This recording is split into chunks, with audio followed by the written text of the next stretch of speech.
Chicken thigh stir fry with vegetables and potatoes.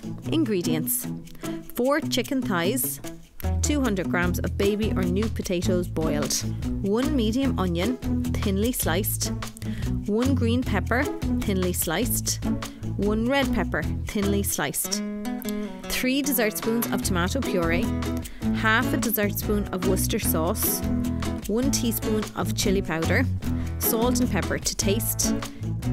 Method: preheat the oven to 190 degrees Celsius. In a bowl, add the tomato puree, Worcester sauce, chili powder and mix. Add salt and pepper to taste.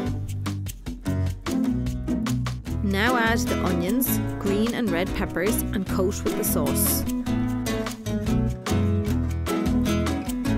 Arrange the chicken in a single layer in the baking tray. Spoon the vegetables and sauce over the chicken. Cover and bake for 55 to 60 minutes until the chicken is cooked through.